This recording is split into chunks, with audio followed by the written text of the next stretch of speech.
Mesa de debates. Oferecimento Unimed. Tem Unimed para todo mundo. Agora, plano Unimed para 2 pessoas. Premium FM, sintonizada no seu bom gosto.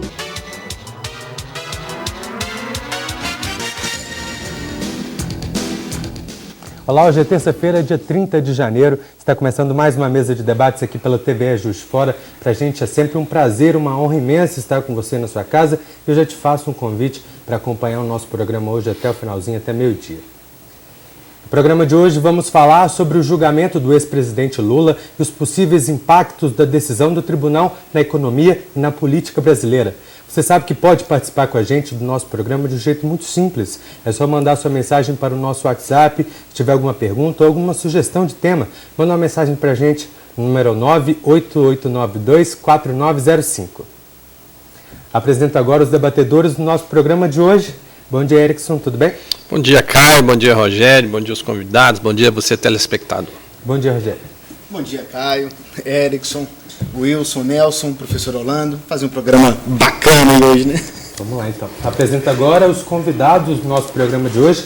A gente recebe o cientista político Orlando Lira, que já é um nome da casa também, né? Já é o nosso convidado ilustre. Obrigado, bom dia, muito obrigado pelo convite e muito honrado de estar aqui com presença de pessoas representantes da nossa sociedade para um debate tão importante como nós temos, né? Verdade. A gente recebe o economista Wilson Rotatori. Bom dia. Bom dia, obrigado pelo convite, é um prazer estar aqui. Prazer é nosso. A gente recebe também o presidente do Instituto Mineiro de Direito Constitucional, Nelson Flávio Firmino. Bom dia. Bom dia, Caio. Bom dia os apresentadores, demais convidados e a todos os telespectadores da TV Juiz de Fora e região. Obrigado por você ter vindo. No dia 24 de janeiro, o ex-presidente Luiz Inácio Lula da Silva foi condenado em segunda instância pelo TRF-4 por 3-0 e teve sua pena aumentada de 9 anos e meio para 12 anos e 1 mês. Lula foi condenado por corrupção e lavagem de dinheiro, mas mesmo assim foi anunciado como candidato do Partido dos Trabalhadores para as eleições desse ano. O Lula sendo indiciado em segunda instância por um tribunal regional quer dizer que ele cairia no caso do ficha limpa. Mas mesmo assim ele está sendo o candidato do Partido dos Trabalhadores. O que permite com que isso aconteça? Permite que a decisão em segunda instância, ela ex officio, não tem a potencialidade de negar ou não o registro eleitoral. Só isso cabe ao Tribunal Eleitoral. E esse Tribunal Eleitoral ele vai definir a partir de agosto, quando ele solicitar a sua candidatura. Portanto, essa ideia de que o Lula está fora do baralho é uma ideia ilusória. E eu acho um pouco perigosa para as nossas instituições democráticas, porque independente de que você concorde com o Lula ou discorde, você tem todos os direitos de discordar. Eu mesmo não tenho grandes simpatias pelo Lula, acho que ele cometeu erros graves, não seria o meu candidato, vamos dizer, tá certo? Talvez encontrasse um melhor, né? Mas é preciso a gente defender o que se chama em política o capital institucional do país. Você não pode transformar o judiciário, politizar o judiciário, e nem judicializar a política. As instituições, elas têm que cumprir o papel delas de um modo sereno, de um modo não partidário, e infelizmente no quadro político atual que nós temos, onde os ânimos são muito exaltados, o que nós vemos diariamente é uma agressão a esses princípios, tanto do Poder Judiciário, quanto do Legislativo e quanto do Executivo. Então, eu acredito que há um diagnóstico geral comum de que é preciso mudar, mas mudar no sentido de garantir as nossas instituições.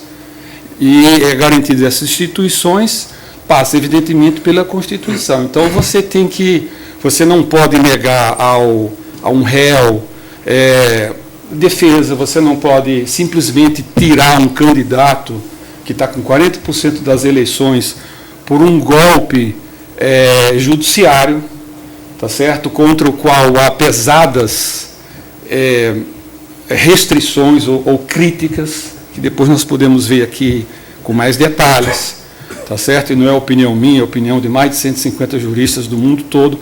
Quer dizer, tudo isso nós temos que manter um princípio muito simples. Política se decide na urna, não na justiça.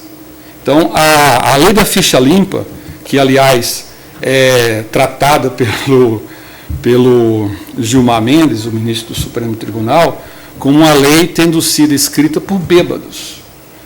Então, você aí já vê um sintoma desse problema institucional que nós temos.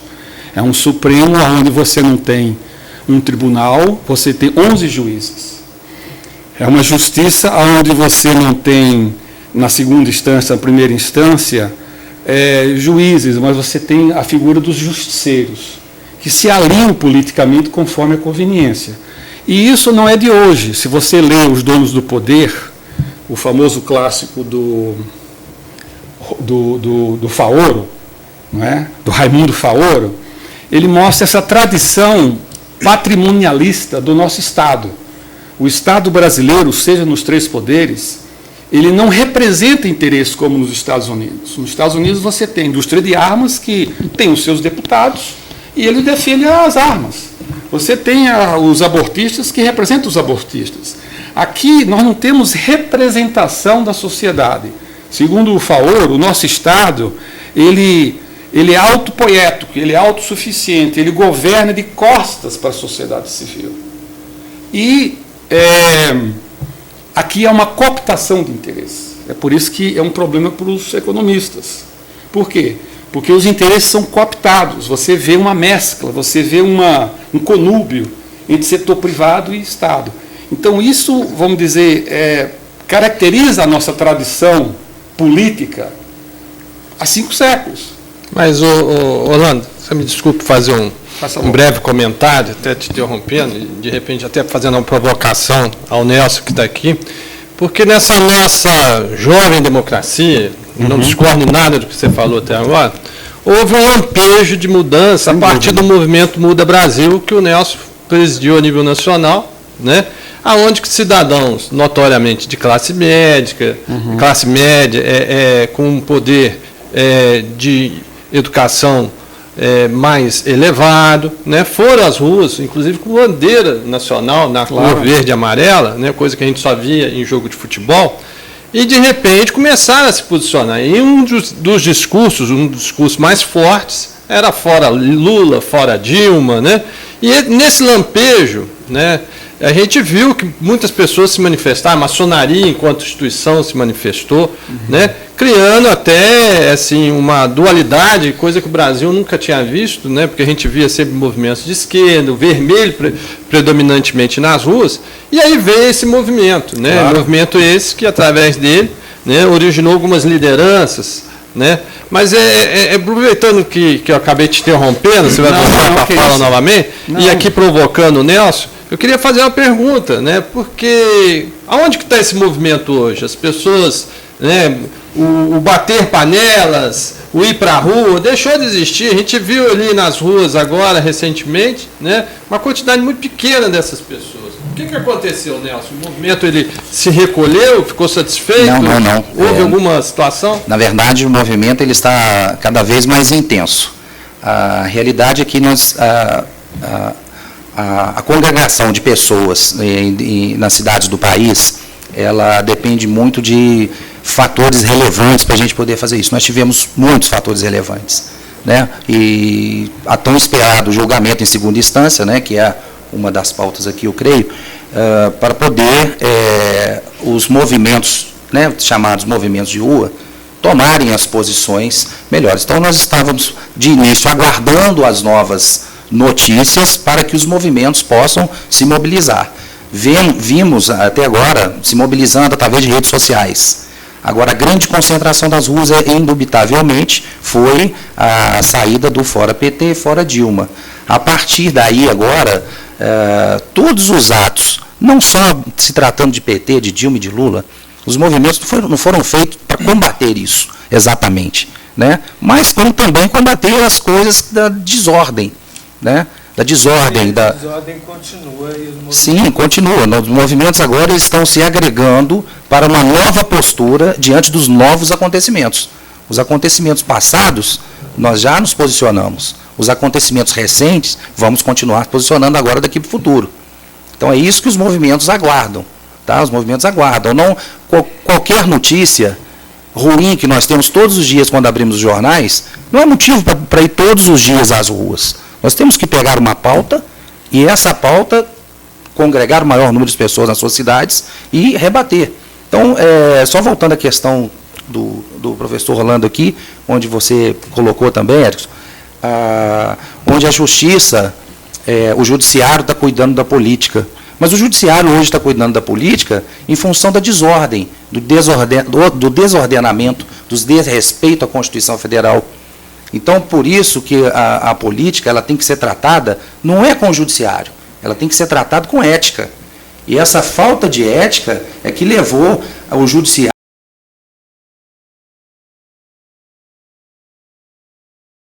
Começou a pauta aqui com o julgamento do dia 24, né, que em segunda instância sinalizou um novo cenário político, que agora podem realmente esses movimentos voltarem à tona com aquela mesma intensidade que veio no Fora Dilma, Fora Lula, Fora PT, né, que foi ali, eu acho que os eixos principais, com a mesma intensidade para outra bandeira, que não seja essa, mas uma bandeira de ética na política, ética com os agentes públicos, ético com as políticas públicas e ética com o poder público. Eu acho que até essa seria uma bandeira comum da população exatamente, geral, né? Exatamente. A gente agora vai para o primeiro intervalo do nosso programa de hoje. Nós já voltamos com a mesa de debates, conversando sobre política no próximo bloco.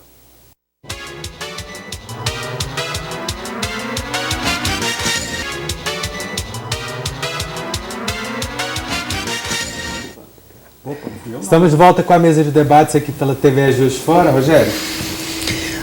Professor Wilson, existe um economista israelense de sobrenome Taleb, talvez Nicolás Nassim Taleb, e ele fala muito de cenários para a gente buscar estratégias e cenários diferentes dentro de qualquer contexto. O livro dele eu acho muito bom, assim, eu sou administrador e sou fascinado pelo livro dele.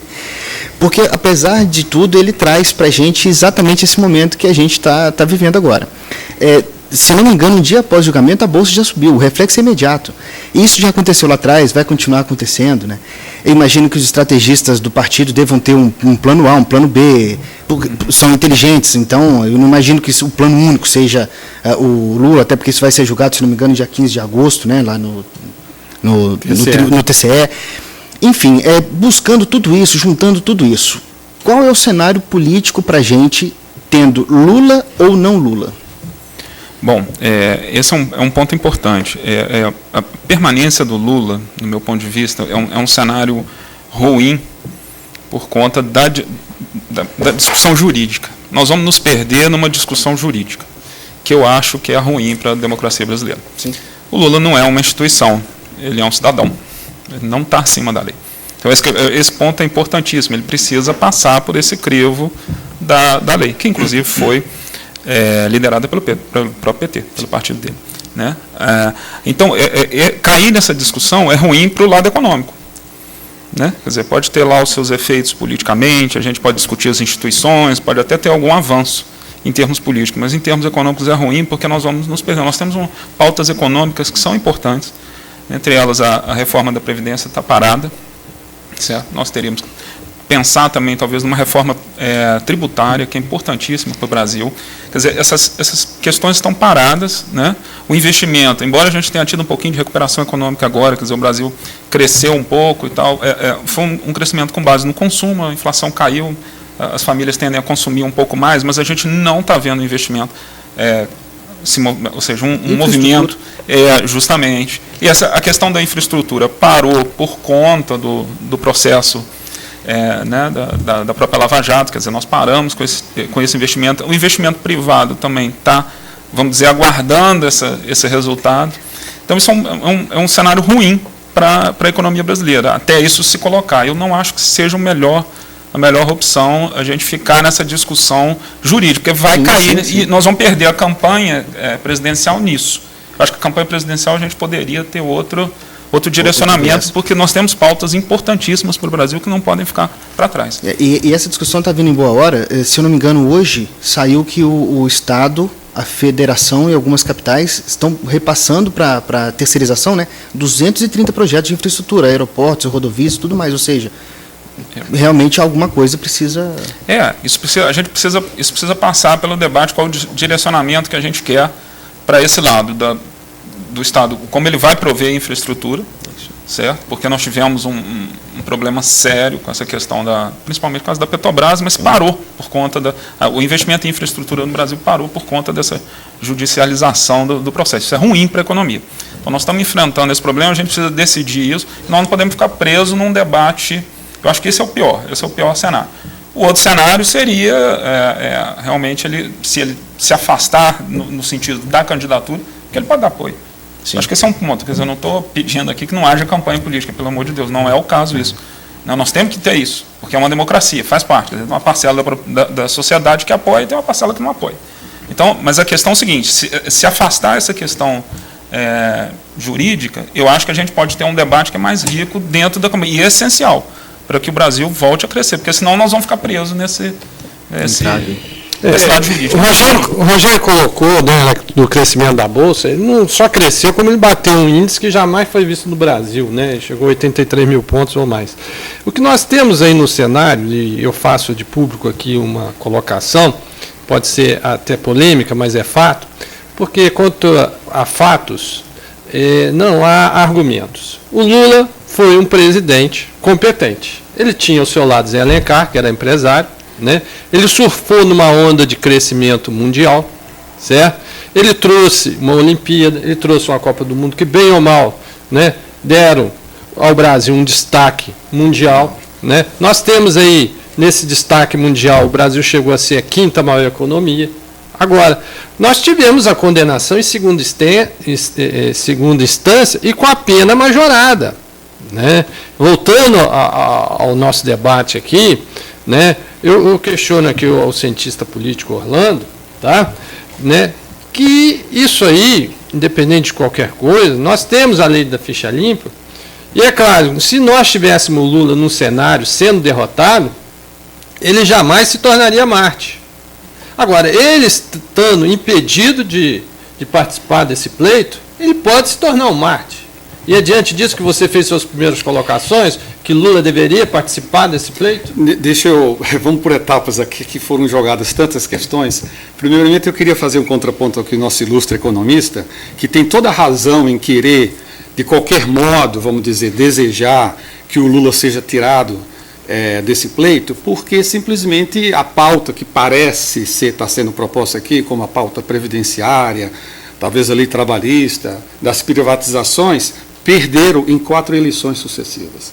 Então, a primeira colocação que eu faço, a questão da Previdência, ela não vai ser aprovada, não depende nada do Lula. O Temer está aí no Silvio Santos querendo vender isso aí. Simplesmente ela não vai passar, porque todos os deputados e senadores sabem que quem votar na Previdência vai para a cadeia. Por quê? Porque vai perder o foro privilegiado e vai cair a Lava Jato. Eles não vão fazer isso. E não vai ser reeleito. E não vai ser reeleito. Então, não é por causa do Lula ou não Lula, é por causa do povo, que também não é imbecil. Segundo, todas as reformas econômicas, você apresentar ou sugerir que o Lula vai ser um problema econômico, vai de encontro aos dados que o nosso ilustre Erickson mostrou. Nunca os bancos lucraram tanto na história do Brasil. Você pega na história da República, qual é o período de maior prosperidade em todos os índices econômicos, é o período dos 2 governos de Lula. Com PT, sem PT, se você gosta ou não. Aqui nós temos que ficar atados a índices. Tá certo? Não, mas foi porque não sei o quê, eu não quero saber. Por quê? Porque simplesmente o Lula não foi um governo socialista, não foi um governo cubano, não foi um governo da eleição, foi um governo onde os banqueiros lucraram mais na história do Brasil. E é contra isso que eu sou contra o Lula, por isso. Não é o contrário. Então, imaginar que o Lula vai ser um problema é o contrário. Se você ler o Financial Times, que é a bíblia dos economistas internacionais de peso, ele tem um artigo de 2 dias atrás que diz precisamente isso. A economia precisa de, e você está certo no seu diagnóstico, precisa de estabilidade, de previsibilidade institucional. Você não pode simplesmente tirar um candidato com 40% das eleições no tapetão.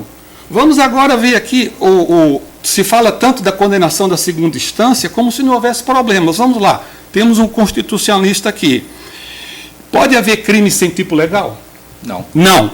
Qual é o tipo legal que o Lula foi acusado? Ele foi acusado de corrupção passiva.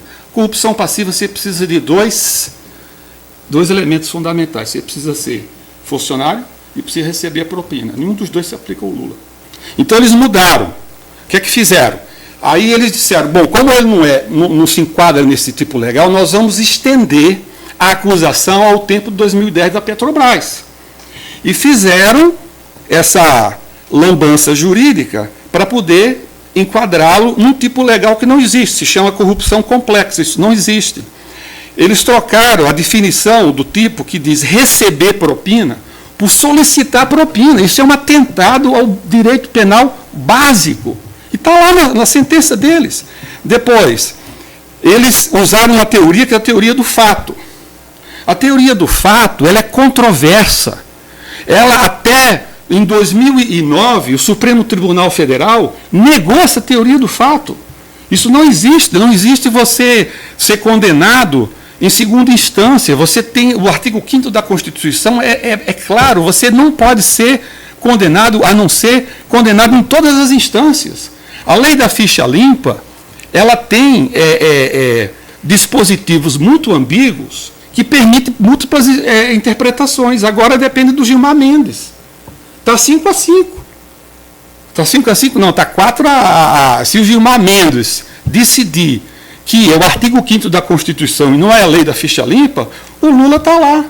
Mas voltando aqui para a análise da sentença, o que é que acontece? Quando o Dallagnol e os procuradores estenderam a acusação ao Lula, à Petrobras, eles esqueceram de um detalhe, da prescrição. Porque ele, como tem mais de 70 anos, a prescrição cai na metade. Aí os crimes que por acaso fossem provados, que não foram, eram prescritos. Aí eles fizeram a nova lambança. Aí, no caso, já no Tribunal de Apelação. Qual foi a lambança que eles fizeram? Eles fizeram justamente métodos indiciários. O Lula tinha que saber dessa corrupção, logo ele tem que ser condenado. Ora, isso é um absurdo. Por quê? Porque nós temos 27 mil órgãos federais, tá certo? Como é que você vai controlar tudo isso? Há milhares de processos contra juízes que vendem pena, tá certo? Que vendem pena, não vendem sentença, inclusive aqui o caso do juiz de fora, porque o secretário dele está vendendo a pena do lado. E quando eles são acusados, como é que é? O seu secretário vendeu, ele vai e alega isso. Como é que eu vou saber? Eu não tenho obrigação de saber. E são absorvidos. Tá certo? Então, não sou eu que estou dizendo isso aqui.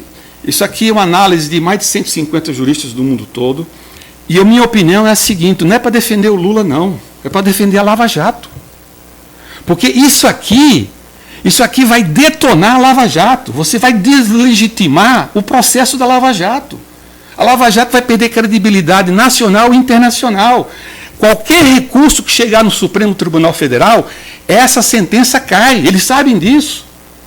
Não tem jeito. Você quer ver uma prova disso? Leia a Época. A Época é da Globo.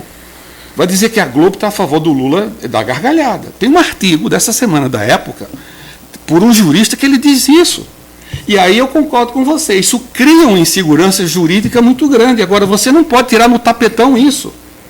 Você não pode tirar tanto mais quanto quem disse que qual é a alternativa ao Lula? É o que diz o Financial Times. Você sabe qual é a alternativa ao Lula? O Bolsonaro. Ninguém bate o Bolsonaro no segundo, a não ser o Lula. Tá certo? Não tem Alckmin, não tem esse pessoal todo do PSDB paulista que consiga vencer. Então, o Financial Times diz isso, é uma ausência. É um vácuo de lideranças muito grande. E você não vai construir uma liderança em 9 meses, você desculpe. Então, há um erro de diagnóstico muito grande aqui, me parece. Professor Orlando, o senhor, permita-me discordar de alguns pontos aqui que foram trazidos, mas eu falo com bastante propriedade isso no âmbito constitucional, porque é a minha área de atuação. Eu presido um instituto a nível de Estado que cuidam dessas questões constitucionais e, particularmente, acompanho de perto as fases da Operação Lava Jato desde o início. Então, para aqueles que não sabem, a Operação Lava Jato não foi criada para combater PT, para combater Lula. A Operação Lava Jato, ela se deu com a primeira fase, com roubo de cargas de caminhão de medicamentos, caminhão de eletrodomésticos, que foi desencadeando em novas fases e chegaram ali a agentes públicos, a deputados, senadores e ao então, à época, presidente Lula. Né? Então, o Ministério Público Federal tem feito um trabalho muito relevante no sentido de recuperação de bilhões, não é nem milhões, é bilhões de reais desviados e recuperados pela Operação Lava Jato. Não creio que o Supremo Tribunal Federal, ou o STJ, ou a qualquer recurso que agora, no meu entendimento, retirando aqui minha predileção partidária, talvez, não é? Mas falando em âmbito da Constituição, eu não vejo nenhuma aberração jurídica. Faço aqui até de público também um elogio ao TRF da 4ª Região, que até então o juiz Sérgio Moro era o alvo dos petistas. E o juiz Sérgio Moro deu uma condenação de 9 anos e 6 meses. O TRF aumentou. Então, ou seja, creio que o juiz Sérgio Moro foi até benevolente em dar uma pena de 9 anos e 6 meses, e o Tribunal Regional Federal da 4ª Região aumentou para 12 anos e 1 mês. Entendo também que todos os crimes que foram tipificados, destinados ao ex-presidente, eles foram devidamente comprovados. Né? Faço aqui um registro até no relato do desembargador Leandro Paulsen, que foi muito distinto e simples, e como relator, ou revisor, agora não lembro se ele foi o revisor, se foi o relator, mas no seu voto, ele depreendeu muito bem a tipificação criminosa que persistiu, e digo mais, e ainda persiste nesses atos perversos que corrompem o poder público e corrompem a nossa ética.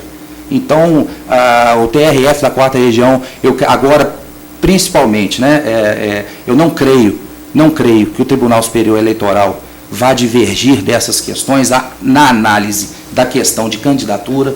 Né? No nosso modesto entendimento, eu creio que ele realmente ficará fora do pleito, né? E com razão. Isso tudo em preservação da ética e da moralidade administrativa. O que eu só queria fazer um contraponto, que a sua análise é uma análise política, não é uma análise jurídica. Não, é uma análise constitucional, eu disse lá no início. Eu constitucional e tirei até minha... A sua autoridade constitucional diante do Ferrajoli, diante de 150, diante do juiz, do governador Dino, etc., então eu fico com esses. Quer dizer, nós temos que ver a letra do julgamento. E eu concordo com você que é preciso salvar a Lava Jato. Agora, quando você se condena o Lula por esse trambique judiciário e se deixa em liberdade quem tem mala de dinheiro, quem tem helicóptero de cocaína, tá certo? Agora, que foi liberado, e não acontece nada em nome do sacrossanto Ministério Público, quem tem Ministério Público que favorece a Joelis Batista, e depois o seguinte, você esqueceu de dizer que a Lava Jato, ela recuperou sim 1,2 bilhões de dólares. Você sabe qual foi o prejuízo que ela causou? Mais de 100 bilhões de dólares. Isso aí está com os economistas, você sabe disso. Só aquele boato da carne falsificada no Brasil, aquilo custou mais de 15 bilhões. Onde é que está isso na conta de vocês? Quer dizer, eu não estou defendendo o Lula, eu estou defendendo as instituições. Você tem que seguir pelas regras do jogo. Você pode ser Fluminense ou pode ser Flamengo. Agora, um juiz que determina que não tem mais pênalti, que pode haver pênalti fora da área, isso não é juiz, isso acaba com o jogo. Você perde a legitimação das instituições. É isso que está acontecendo. É por isso que não tem mais panela. Depois, golpe. Qual é a resposta que vocês têm dos 300 milhões de dólares que o Joelis Batista disse que deu para o Cunha comprar os deputados? Qual é a resposta que vocês têm dos milhões de dólares que a Fiesp recebeu para pagar os paneleiros na rua e os baderneiros? Onde é que está a resposta a isso? Eu quero ver fatos, meu querido. Bom, até onde nós sabemos, quem andou pagando aí, dando pão com mortandela, foi o pessoal do PT. Quem está dizendo, onde é que está isso aí? Isso aí é dos delatores, sim, mas são os delatores que foram aceitos em justiça. Eu não estou dando boato. Professor, nós começamos a falar sobre a constitucionalidade do julgamento e das tipificações dos crimes a que foi imputado ao ex-presidente. Houve tipicidade? Sim, claro, não há dúvida. Da corrupção, lavagem de dinheiro, a forma que foi o julgamento. O Lula é funcionário público? Como é que ele pode ser? O Lula é pior, ele é além, a responsabilidade dele tinha que ser maior, porque ele foi um representante de Estado. Isso aí não é direito penal. Eu acho que para ele, o senhor está inventando. Você está, claro, por causa de um ódio político. E eu respeito isso, mas não jurídico. Mas eu acho que as instituições têm que ser preservadas. Isso é fascismo. Não, eu acho que as instituições têm que ser preservadas. Se você tem uma crítica judiciária, vai ao Conselho Nacional de Justiça. Se você tem uma crítica ao Ministério Público, é isso que ele vai fazer. Um juiz ou até um desembargador, tem o Conselho Nacional. Sem dúvida, é isso que ele vai fazer. Agora, vai a ministro da Justiça em pleno avião, eu sou contra. Claro, a autoridade, eu sou contra. E eu também. É preciso manter as instituições. Mais um rápido intervalo para acalmar os ânimos aqui e já voltamos com a mesa de debates.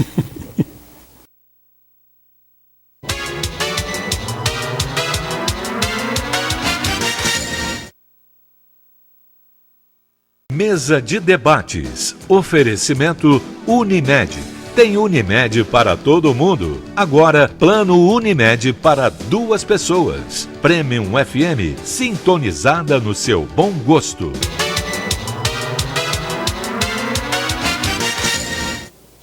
Estamos de volta com a mesa de debates aqui pela TVE Juiz de Fora. Rogério.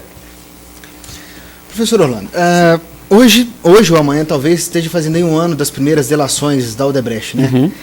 E de lá para cá, se eu não me engano, eu vou falar números aproximados aqui, foram 80 e poucos, né, delatados, nenhum se tornou réu até agora, não teve nenhum preso, mentira, 1 réu e 0 preso, 80 inquéritos mais ou menos abertos, 78 deram inconclusivos e 5 políticos apontados nessas investigações foram arquivados.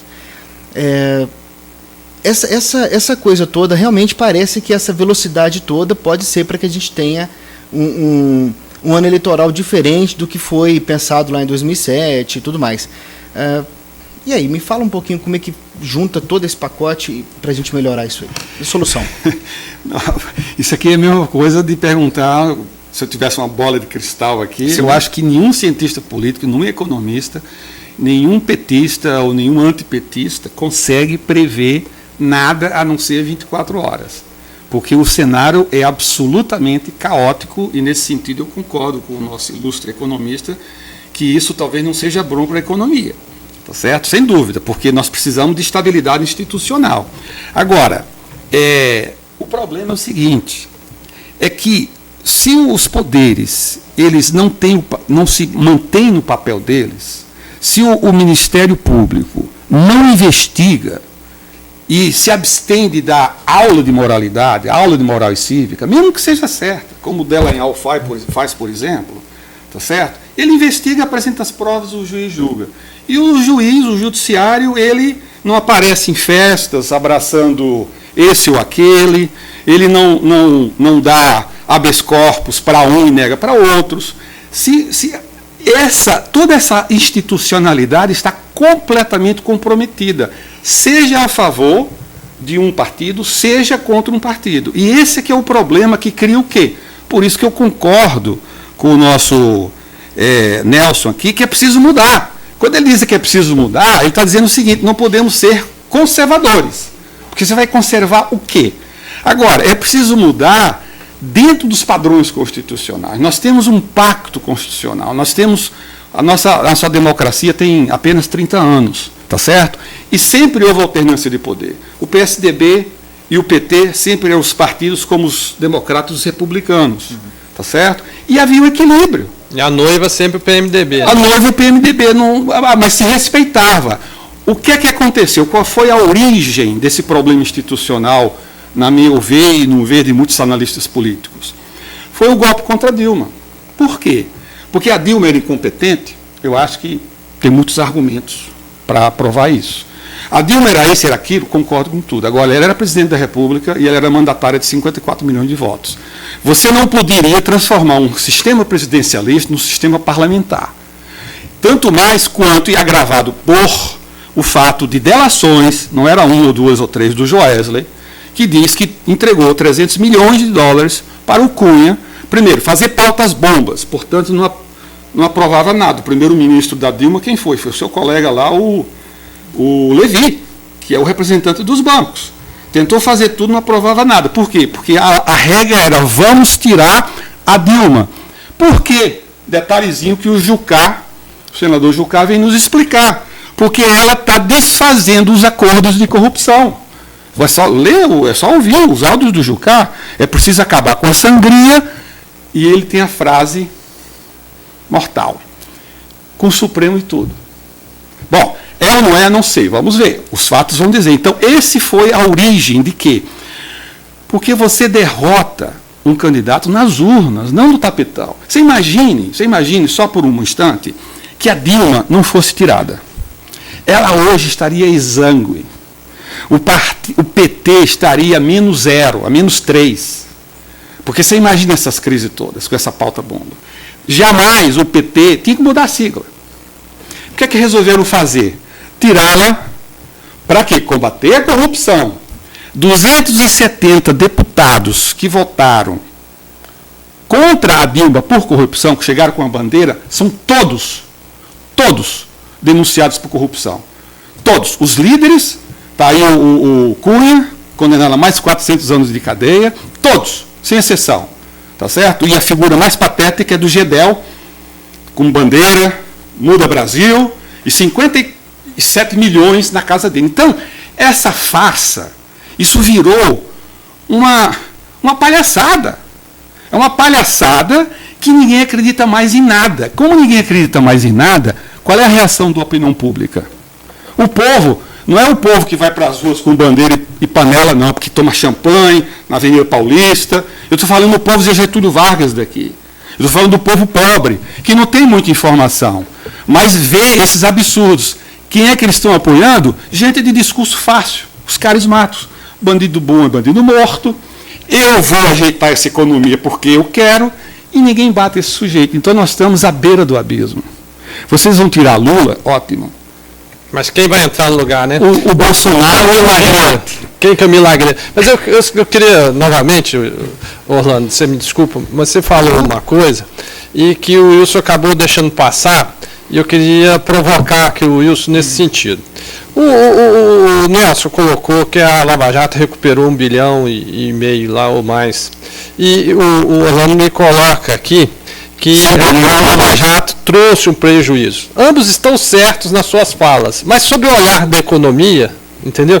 Isso é fato, essa analogia ela pode ser feita nessa concepção, ou seja, houve de fato essa recuperação, houve de fato esse prejuízo. Como é que você vê esse cenário? Porque algumas teorias da conspiração, elas colocam os Estados Unidos como patrocinador da Lava Jato, você entendeu? Buscando justamente extinguir, né, as empresas brasileiras mais proeminentes, né, como a própria JBS, a própria Petrobras. Eu vou ter que te pedir para segurar um pouquinho essa resposta. Tá, joia. Já tem que ir para o último intervalo do nosso programa de hoje. O programa está passando muito rápido, mas assim também é o nosso intervalo. Já voltamos com a mesa de debates.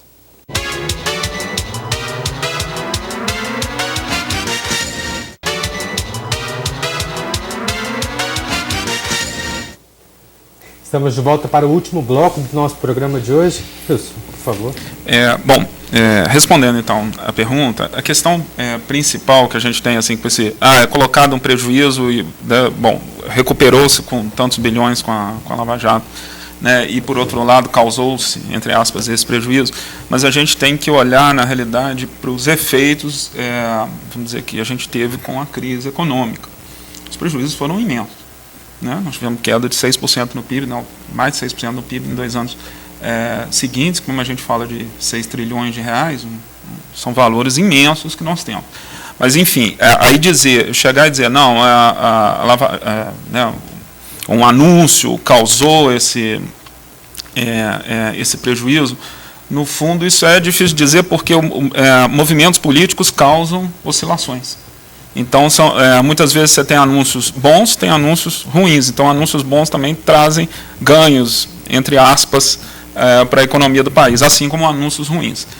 O que eu queria chamar a atenção é que essa questão que a gente está, né, e ela está concentrada aqui nesse debate, que é uma questão jurídica. E nós estamos deixando de lado pautas, eu volto a esse ponto, porque são pautas importantes para a economia brasileira. Tá certo? Vai me perdoar, professor, a última reforma previdenciária que nós tivemos foi justamente conduzida pelo presidente Lula. Sem dúvida. Então, assim, esse é um tema importantíssimo e que não passou desapercebido na eleição, não. A Dilma também mexeu na Previdência com a regra do 85-95. Então, isso é por quê? Porque nós temos essas questões. Quando eu disse que que há uma questão se a gente cair nisso, nós vamos deixar passar esse momento, porque eu entendo a eleição no Brasil como um momento importante para que esses debates, esses temas, eles venham à tona. E a gente cai nesse risco jurídico que o senhor estava mencionando, que ele é complicado para a economia, porque ficam-se os atores econômicos, mesmo aqueles distantes, eu não estou falando dos que estão envolvidos, que é o caso da OAS ou da Odebrecht. Eu estou falando daqueles outros atores econômicos que são as pessoas que têm pequenos negócios, ficam aguardando um movimento econômico, uma mudança nesse cenário para ver uma luz do fim do túnel, que é justamente o que o senhor falou. Bom, se perguntar hoje, sinceramente, qualquer previsão hoje para depois dessa eleição é um exercício de futurologia sem, assim, muito caminho. Nós vamos ficar perdidos aqui. Então, assim, a gente fica parado, estagnado nesse. Então, esse ponto é importante. Só que a minha pergunta é a seguinte: essa questão precisa estar colocada. Agora, a minha pergunta é a seguinte: eu concordo. Eu acho sem dúvida. Agora, a minha pergunta é o seguinte: é o momento adequado para você abordar pautas econômicas tão importantes, tão envolventes, que vai comprometer não só as gerações presentes, mas as gerações futuras, no ano eleitoral, nesse caos? Mas, Orlando, essa que é a pergunta. Orlando, o Rogério fez uma associação, e você que esteve na Alemanha, ele fez uma associação com a Alemanha nazista de eleger um Hitler por conta desse desespero na economia. A Alemanha falida, quebrada, me escolhe um Hitler. Não é isso mesmo, Rogério, que você colocou? Sem dúvida, isso é histórico. O momento está muito preciso. Isso é histórico, mas não é o ponto que ele está dizendo aqui. Por quê? Porque ele mesmo mencionou que a reforma da Previdência faz parte, sempre fez parte, como a reforma tributária, a reforma política, aliás, dos governos petistas, do Lula e da Dilma. O problema é que eles não deixaram nunca isso ir para frente. Agora, o que é reforma da Previdência? A reforma da Previdência para beneficiar privilégios em detrimento de contribuições dos assalariados, isso é que a população está contra. Por que eles não colocam os políticos na reforma da Previdência? Porque com 2 anos de mandato, 2 mandatos, você tem direito a uma aposentadoria para o resto da vida? Porque um juiz agora, o Bretas, lá do Rio de Janeiro, tá certo? Hoje está nos jornais aí, que ele recebe o benefício de moradia e a mulher dele, que é juíza, recebe o benefício de moradia e os dois moram na mesma residência. Isso é flagrantemente contra a lei ilegal. O que acontece? Por que não se faz uma lava-jato do judiciário? Por que você não faz uma reforma da Previdência onde os que ganham mais pagam mais? Por que você não faz uma reforma tributária? Mas desconstrui o judiciário, temos juízes bons, temos juízes maus. Lógico. Quer dizer, temos pessoas competentes, temos pessoas incompetentes. Aí, Nelson, eu te pergunto, eu fiz uma associação aqui, né, o Orlando fez a provocação contra Bolsonaro. Eu remeti lá a Hitler. O movimento Muda Brasil estaria apto um Bolsonaro num momento desse, ou uma tendência, ou ele simplesmente é contra Dilma, contra Lula, contra a corrupção? O movimento Muda Brasil, ele só, como os outros movimentos, eu creio que os demais também se comportariam da mesma forma, não apoiariam qualquer tipo de corrupção ou atos corruptos, seja de quem for ou de que partidos for. Você poderia dar um nome, por favor? Sobre o candidato, uma pessoa que seria... Qualquer um deles que esteja se comportando com atos irregulares, os movimentos estão aptos a combater isso. Desses todos aí, inclusive, não só deles, inclusive omissões do poder público. Né? O senhor colocou aqui na discussão de uma pauta econômica, nós somos sabedores de que quando do julgamento do TRF, as bolsas corresponderam, né? Claro, positivamente, ou seja, é só falar na saída desse pessoal. Mas isso tem uma razão. Sim, a razão é a corrupção. Não, a razão é o petróleo. Não. A razão é o pré-sal. A razão é a corrupção sistêmica que assolou nosso isso país. Isso é uma ingenuidade. Capitaneada por essas pessoas. É uma ingenuidade. Os nossos representantes de Estado. Wilson, agora eu sou cientista político sociólogo. Delcio, desculpe, vamos agora dizer. Você sabia que até os anos de 1990 a corrupção era tratada em todos os tratados de economia internacionais como um bem para a economia? Você sabia disso? Não. Você sabe disso? Não sabe. Então eu vou te contar. Por quê? Justamente por causa dos entraves estatais. Então você chega na Índia, quer abrir uma empresa, 300 dias para abrir uma empresa, você dá uma propina, uma semana. Os economistas em pesos internacionalmente viam isso como um elemento de desenvolvimento, como eles veem na África também. Então essa questão de corrupção, não corrupção política, não é um problema econômico. O problema econômico é que eles querem ter ganhos, eles querem ter lucros.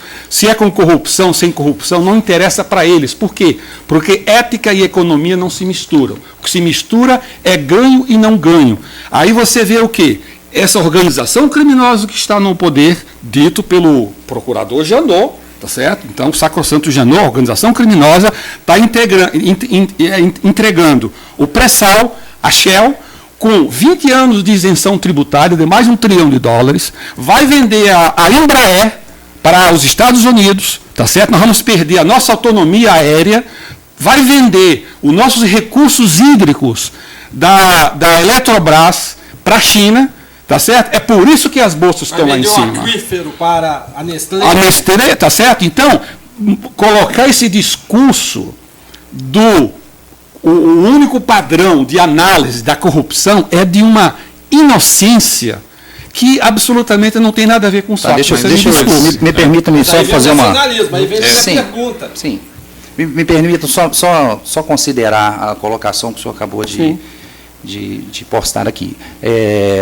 O senhor acha, então, que em âmbito da Petrobras, o PT não teve nenhum indício de corrupção ou ingerência na corrupção da Petrobras? Teve como o PMDB, então, muito bem. Como todos os partidos, como todo o sistema político. Então, sistema político. Então, qual é a razão da sua posição, tá? Não estou dizendo ninguém aqui, pessoa física, da sua posição em dizer que o judiciário fez uma lambança jurídica na hora de condenar o Lula? Porque eu não estou dizendo o judiciário, eu estou dizendo os 3 desembargadores do TR4 na sentença prolatada. Eu não estou estendendo.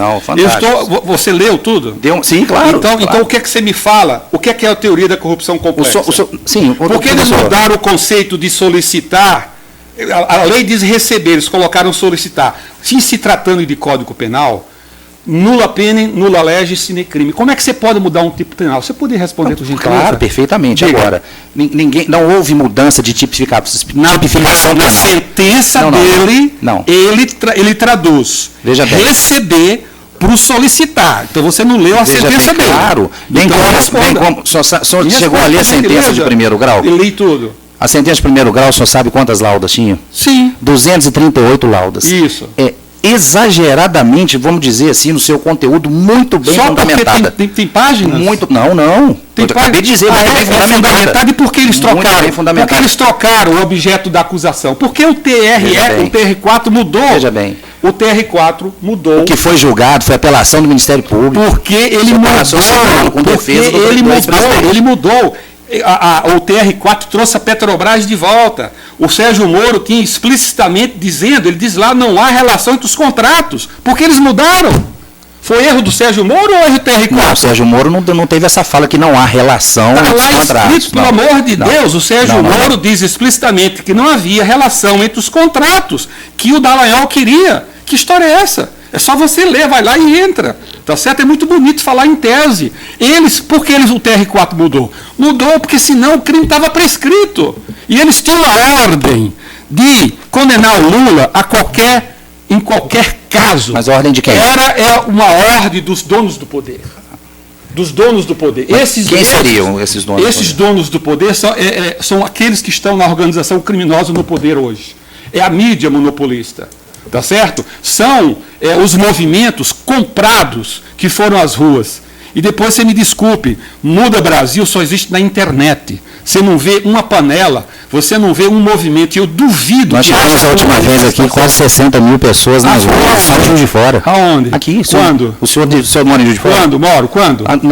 Nas questões da Lula, fora Quando? do Lula. Isso aí há não sei quantos anos, quando você estava recebendo dinheiro. Foi a última movimentação. Quando você estava recebendo dinheiro dos delatores da O Lava Jato. movimento no Brasil não é financiado, não, professor. Não, claro. Está conhecendo aí. Eu acho que cabe uma análise sobre o julgamento. E, infelizmente, já há uma sentença. Né? Claro. Sentença essa que poderá ter recurso, e aí eu queria o Nelson explicar. Ele cabe recurso? Cabe, são recursos. Infelizmente a gente não vai perfeito. conseguir, nosso tempo está estourando. Pessoal, muito obrigado pela participação no programa de vocês. Muito obrigado, prazer toda todo a mundo. discussão que a gente precisa nesse momento. A gente precisa também que vocês voltem, porque ainda tem muito a ser Sem discutido. dúvida. Claro. E eu Debatedores, agradeço até uma muito os próxima. contrapontos aqui. A minha certeza. ênfase não é apenas para... Nós precisamos de democracia, é isso. É a balança, né? Os dois lados. Eu gostaria também de agradecer a você que acompanhou o nosso programa aí de casa. A mesa de debates volta amanhã, ao vivo, aqui pela TV Juiz de Fora, às 11 horas da manhã. Tem a reprise do nosso programa de hoje às 6 horas da tarde e você também tem acesso a essa e outras edições da mesa no nosso canal no YouTube. É só procurar por TV Juiz de Fora. Muito obrigado pela companhia, uma ótima tarde, até amanhã. Tchau.